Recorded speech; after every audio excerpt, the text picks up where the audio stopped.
Spesial Mimbar Universitas Bung Hatta, dan kita masih membahas tentang KKN PPMT ataupun Kuliah Kerja Nyata Penelitian Pengabdian Masyarakat Tematik 2022 yang dilakukan di Kabupaten Tanah Datar. Oke, udah di penghujung waktu ini, Iza mau ke Ibu Wit dulu nih. Ada yang mau disampaikan Ibu untuk terakhir nih? Untuk mahasiswa yang mau berangkat ini? Iya.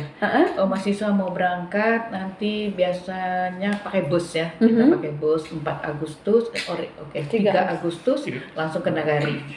Pada 4 Agustusnya mungkin 3 Agustus juga yang sore, kabarnya seperti itu ya. Nah, kita akan melakukan penyambutan di kantor bupati untuk di Tanah Datar untuk semua nagari, karena kapasitas kantor bupati yang khusus DPMD itu mungkin terbatas, jadi kita bagi semuanya rata, berapa misalnya 10 per DPR. Nanti penuh sesak, nanti kan selesai ya, tapi sebelumnya sudah diantar mahasiswa ke nagari, kemudian di mana tempat tinggal sudah diketahui oleh DPL dan sudah dititip sama ibu kan tinggal di rumah orang tua, ibu asuh namanya, ibu apa tuh, ibu tempat tinggalnya yang mahasiswa itu sudah dititip di situ. Jadi kepada mahasiswa tentu kita pengen ada berpesan supaya jalankanlah sesuai dengan apa program kerja yang ada, jangan gagal hanya karena KKN ini. DPL tentu kita berharap juga dan berpesan supaya mengontrol betul-betul, jangan percaya saja dengan apa yang disampaikan sama mahasiswa KKN. Perlu ada pengontrolan, mungkin ada koordinasi dengan wali negari ya, kita pesannya begitu, harus ada koordinasi dengan wali negari sehingga program kerja kita tidak perlu selama 30 hari kita ada di situ kan. Dan mahasiswa juga kita minta supaya dipesankan supaya mengikuti 30 hari itu. Biasanya pernah kita dengar dulu kan, malam minggu udah dijemput sama kekasihnya, hilang, padahal itu 24 jam dan sehari Sabtu Minggu tuh kerja terus. KKN itu yang 4 SKS itu 1 bulan, bayangkan. Padat biasanya ya, padat mulai dari program kerja, mulai pelaksanaan sampai pengontrolan, gitu. Jadi itu yang kita pesankan kepada DPL dan mahasiswa supaya bisa bekerja dengan sesuai dengan apa yang kita sudah atur dan harapkan, dan berharap KKN ini dapat berjalan lancar sesuai dengan yang kita harapkan bersama dari Universitas Bung Hatta. Selain untuk aplikasi kepada ilmu daripada mahasiswa juga menjadikan melihatkanlah inilah Bung Hatta ya. Kalau dikatakan promosi nanti lain lagi ya, tapi memperlihatkan Bung Hatta yang secara menyeluruh, karena sebelum ini juga sudah ada, tapi lebih dilihatkan lagi siapa sosok Bung Hatta, Universitas Bung Hatta dengan menyandang alma mater. Oke, baiklah. Kalau Ibu silakan. Ya, terima kasih Iza, pesannya yang bisa disampaikan sebagai DPL kepada seluruh mahasiswa. Intinya kita Anda sebagai mahasiswa tentu saja harus mempersiapkan prokernya sebaik mungkin. Jadi nanti kita ada sebuah pembekalan antara DPL dan mahasiswa kita, 30 orang mahasiswa, dan semua mahasiswa harus menyiapkan programnya sebelum ke lapangan. Jadi saat mereka terjun ke lapangan tanggal 3 Agustus, berarti mereka sudah siap dengan program-program mereka dalam bentuk proposal itu.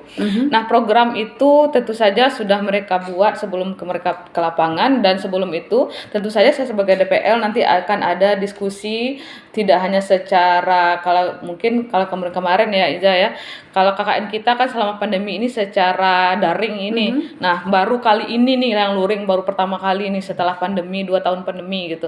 Nah, jadi memang benar program itu apa yang dilakukan oleh mahasiswa kita pada saat ini berbasis IT. Jadi intinya setiap program yang harus mereka lakukan di lapangan dipersiapkan secara matang, tapi tidak tertutup kemungkinan bisa jadi nanti bisa berubah di lapangan, karena ada beberapa hal itu Iza ya. Nah, selain dari program, jadi pesan sebagai DPL untuk seluruh mahasiswa, jangan hanya sekedar program saja, yang terutama sebenarnya adalah sikap Anda dan karakter Anda sebagai seorang mahasiswa. Tunjukkanlah sikap yang santun, karakter yang baik sebagai seorang mahasiswa dari Universitas Bung Hatta, bagaimana bergaul di tengah-tengah masyarakat, itu yang terutama menurut pandangan saya. Nah, itu sangat pesan sekali, karena yang lagi viral sekarang, Iza mungkin tahu ya, Ibu Sri Rahayu yang mendadak curhat soal mahasiswa aja.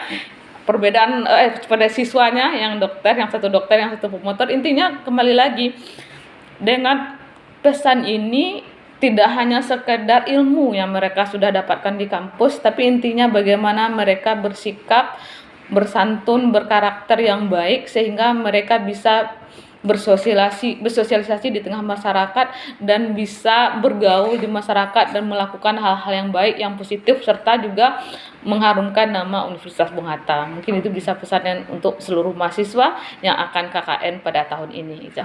Oke. Terima kasih Ibu. Iya, Kemudian ke sama-sama, Iza. Bapak Dudi boleh terakhir? Ya, ya singkat aja sebagai pesannya untuk adik-adik mahasiswa yang akan ber-KKN. Karena KKN adalah termasuk mata kuliah. Artinya kalau mata kuliah bisa lulus bisa enggak ya kan. Nah, Fardu ain. betul. Jadi tidak hanya dituntut untuk keseriusannya, agar program-program bisa terlaksana gitu ya. Nah, bagaimana cara bisa terlaksana? Ya salah satunya dengan yang sampaikan Ibu tadi itu, salah satunya bagaimana menjaga sikap, bagaimana menjaga etika dalam bergaul di sana. Disiplin paling penting gitu.